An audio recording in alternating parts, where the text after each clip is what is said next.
ಹದಿನಾಲ್ಕು ವರ್ಷದ ಬಾಲಕನ ಮೇಲೆ ಲೈಂಗಿಕ ದೌರ್ಜನ್ಯ, 2 ಪೋಕ್ಸೋ ಪ್ರಕರಣಗಳು ದಾಖಲು, 2 ಬಂಧನ.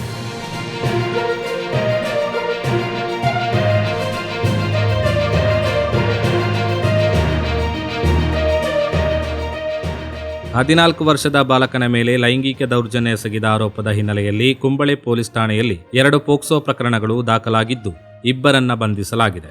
ಮೊಗ್ರಾಲ್ ಮಶೂರ್ ಕ್ವಾರ್ಟರ್ಸ್ನ ನಿವಾಸಿ ಮೊಹಮ್ಮದ್ ನಾಸರ್ ಮತ್ತು ಮೊಗ್ರಾಲ್ ವಣ್ಣತ್ತಾನ್ ಕಡವಿನ ಶಂಸುದ್ದೀನ್ ಅಲಿಯಾಸ್ ಪೂಚಕಣ್ಣನ್ ಶಂಸುದ್ದೀನ್ ಬಂಧಿತ ಆರೋಪಿಗಳು.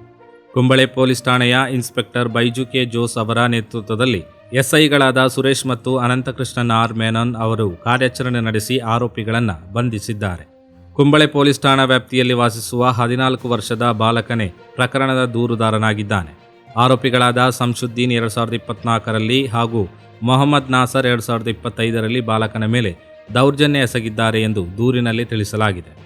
ಇದಲ್ಲದೆ 14 ವರ್ಷದ ಬಾಲಕನ ಮೇಲೆ ಲೈಂಗಿಕ ದೌರ್ಜನ್ಯ ಎಸಗಿದ ಆರೋಪದ ಮೇಲೆ ಬದ್ರುದ್ದೀನ್ ಅಲಿಯಾಸ್ ಕಾಲಿಯಾ ಬದರು ವಿರುದ್ಧ ವಿದ್ಯಾನಗರ ಪೊಲೀಸ್ ಠಾಣೆಯಲ್ಲಿ ಮತ್ತೊಂದು ಪ್ರಕರಣ ದಾಖಲಾಗಿದೆ. ಬಾಲಕನನ್ನ ಕ್ವಾರ್ಟರ್ಸ್ಗೆ ಕರೆದುಕೊಂಡು ಹೋಗಿ ದೌರ್ಜನ್ಯ ಎಸಗಿದ ಆರೋಪ ಕೇಳಿಬಂದಿದೆ. ಇದೇ ರೀತಿ ಮತ್ತೊಂದು ಪ್ರಕರಣದಲ್ಲಿ ಬಸ್ ಪ್ರಯಾಣದ ವೇಳೆ 14 ವರ್ಷದ ಬಾಲಕನ ಮೇಲೆ ದೌರ್ಜನ್ಯ ಎಸಗಿದ ಆರೋಪದ ಮೇಲೆ ಮೋಹನನ್ ವಿರುದ್ಧ ಬದ್ಯಡ್ಕ ಪೊಲೀಸ್ ಠಾಣೆಯಲ್ಲಿ ಪೋಕ್ಸೋ ಪ್ರಕರಣ ದಾಖಲಾಗಿದೆ. ಆರೋಪಿಯನ್ನ ಪತ್ತೆ ಹಚ್ಚಲು ಪೊಲೀಸರು ತನಿಖೆ ಆರಂಭಿಸಿದ್ದಾರೆ.